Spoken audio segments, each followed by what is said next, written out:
know y'all see I got my little retwist. I had to goddamn get this twisted up because y'all know that metal part was fucking up. But anyway, goddamn, tomorrow for Thursday we're gonna post two videos or one video on my second channel. So I'm not posting over here tomorrow. Just to let y'all know, y'all gonna have to go subscribe to my second channel. Gonna be in the description down below. And I gotta make sure I put that shit. Don't forget to put in the description down below. Cause I'll be forgetting, bro. I ain't gonna lie. Let's go and get into it.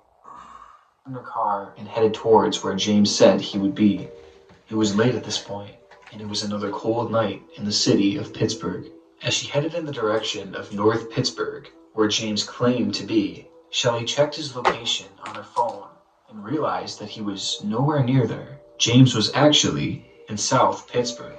James was clearly not in the right headspace as he continued to plead with Shelley to find him. He kept saying that he was cold and scared, and that he had no idea how he even ended up alone, walking in the middle of the street.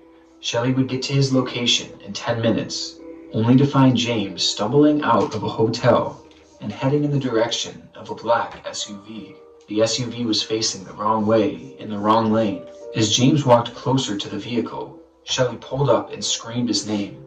He stopped in his tracks and turned to her. He walked to her car and got in, as the SUV sped off into the night. James was confused, crying, and overwhelmed with everything that was going on. He said that he had gone out to the bars at 7:15 p.m. with some co-workers. I ain't gonna lie, I just got me a bottle of some Jack Daniels. That's crazy, I ain't gonna lie. That's crazy. But remembered nothing after that. His words were clear, and Shelley noticed that when he walked to the car, he walked in a straight line. He had blanked for 4 hours, but it was clear to Shelley that he was not drunk. Rather, it appeared that Dakota James had been drugged. Relieved to be in the car and safe, James didn't wish to talk about the situation anymore, and the conversation with Shelley was over. 5 weeks later, Dakota James would disappear after a similar night of bar hopping with the same co-workers. It would be 40 days before his body was found in the Ohio River. Damn. In his bloodstream was GH. Hey, I ain't gonna lie, I don't get drunk to the point where I don't know where I'm at. Me personally, I don't see how people get that blackout drunk. I have been drunk, like, not to the point where somebody got to carry me drunk. I feel like that's just on you know what I'm saying? That's just, motherfuckers be too grown for that shit. You know what I'm saying? Like, if I were to get drunk, like I just said, I got some Jack Daniels, but I don't drink like that. I'm a smoker. So, if I drink, I drink. You feel me? But I still remember what happened the day before. Also known as the date rape drug. His body seemed to be in a good condition, despite it being found in the water. Marks were also found on his neck that seemed consistent with strangulation. Officials later determined that James's death was an accidental drowning, and that he had simply fallen off the Roberto Clement Bridge on his way home from the bar. 11 smiley faces had been graffitied onto that very bridge. It's clear why this conclusion rubbed many the wrong way. From the drugs in his system to the previous story told by Shelley, things definitely seemed sketchy. But as it turns out, there was even more evidence to suggest that an accidental drowning could not have been possible. For starters, a transaction was made on his credit card that was supposedly found on his body. The transaction was made 2 days after he had disappeared and supposedly fallen into the water. Also, as I mentioned before, his body was in pristine condition, which would not have been possible if he had really been in the water for 40 days. This shocking case seems to many like a clear-cut murder, and many view this as a rare mistake by officials. But the truth is that this case is similar to hundreds of others. All across the United States, cases that appear to be clear-cut murders have been dismissed and blamed on accidental drownings by authorities. 2 retired New York detectives by the name of Kevin Gannon and Anthony Duard discovered this disturbing trend many years ago. And it is worth noting that together they have more than 40 years experience, and they were extremely well-respected detectives throughout their career. Bro, I ain't gonna lie. Why I look like I seen the one on the right before? If I ain't tripping, I look like I seen the one on the right before. I don't forget faces, bro. Together, they have theorized that all these strange accidental drownings may be connected.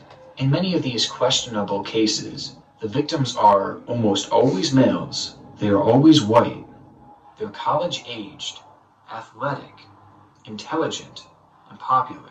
They disappear from bars or parties, and typically the victim acts drunk despite only having a few drinks or none at all. Many show evidence of drugging, with at least 30 testing positive for GHB. All were found dead in a body of water, days, weeks, or months later. Most had injuries that were not consistent with drowning, and their bodies were found in conditions unnatural for drowning victims.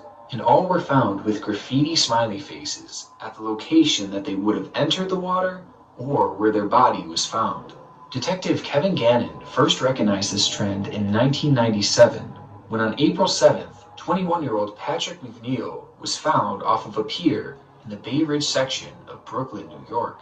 Marks were found on his neck, along with charring on his hands and torso. His body position in the water was labeled as being unnatural for a typical drowning.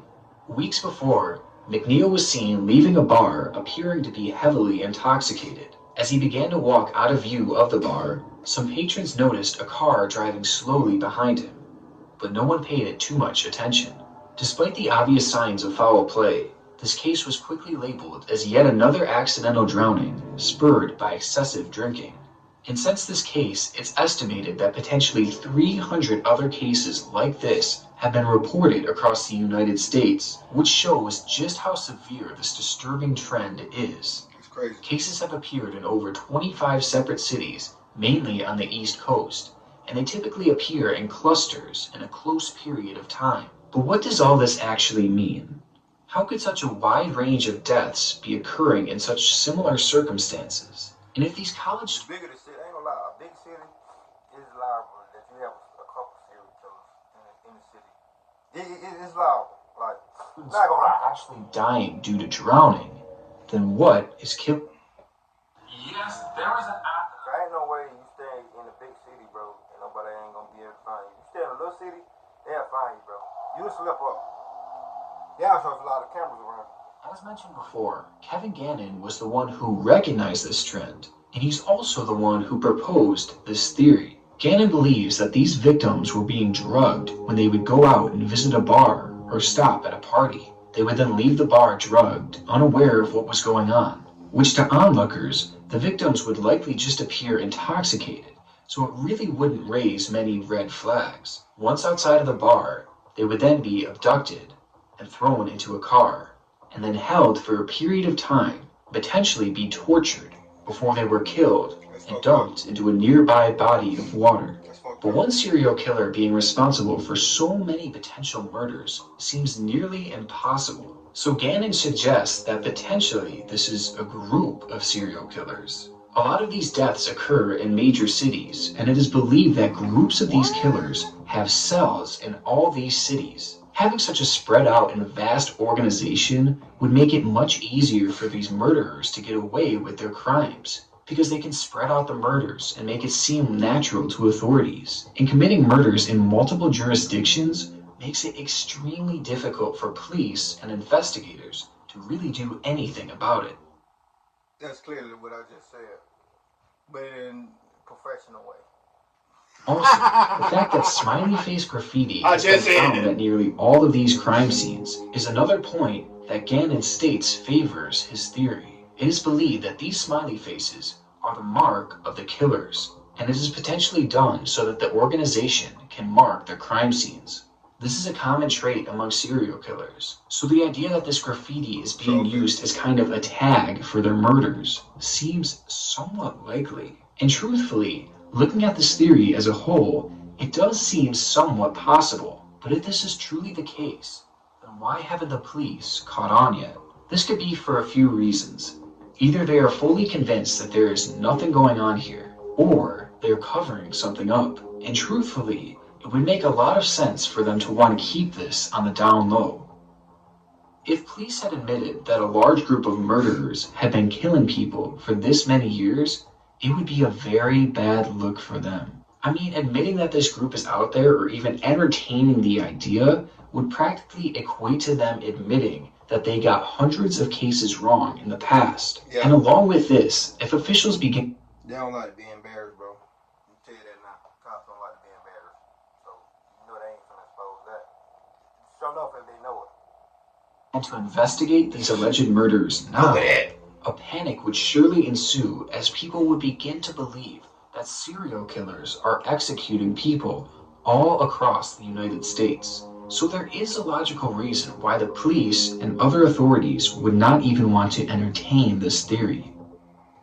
Now, to date, one of the biggest flaws with the smiley face murder theory is motive. Every murder has a motive, but in a case like this, the murders seem motiveless. Why would a group of killers target white college students and kill them in such a particular way? It has been theorized that these were envy killings because the victims were smart and athletic and by many accounts popular. Hey, could it possibly be somebody that's going to their college? I just saw that. That's crazy. But to know a victim is popular, you would really have to live in the area and be familiar with its social structure, which honestly seems unlikely in this case. So that would mean that they would be killing these victims simply because they are athletic. Never mind, I take that back.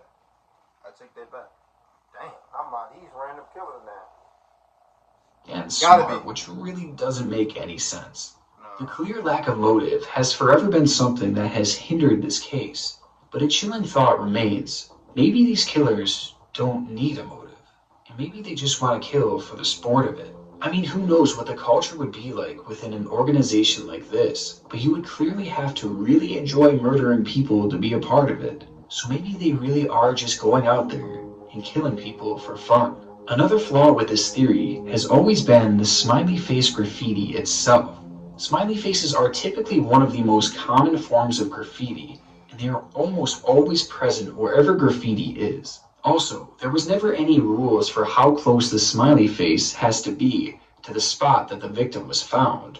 Because of this, Gannon could have found a smiley face a good distance away from the crime scene and just claim that it was connected, despite the fact that it really had nothing to do with it. There's just too much gray area here for them to manipulate the facts. The idea of a serial killer tagging its crime scene with a smiley face is one of the reasons that this whole situation and this whole case has become so popular. I mean, it's really creepy and just adds a whole level of intrigue to this case. But ironically, this is also one of the very factors that is holding this all back. Because smiley faces aside, from an outside perspective, it seems very clear that at least some of these deaths truly were murders. It seems whoever has been behind some of these cases may have actually found a way to get away with murder. Damn, that's crazy. I was trying to see what the end result was. Clearly, there's none. He ain't been caught. That being said, when I see y'all, give me y'all theories. I know some of y'all be in Negro, you know what I'm saying, that way. Give me y'all theories. Give me y'all opinion about this video. Leave an emoji, you know what I'm saying, how you feel about this video. Also, subscribe to my second channel in the description down below. If y'all want to watch the Throwback Thursday videos for tomorrow. See when I see y'all. Throwback Thursday reaction tomorrow, music video. See when I see y'all. And also 420 coming up. Next month. So make sure y'all go over there too. See when I see y'all niggas that's riding.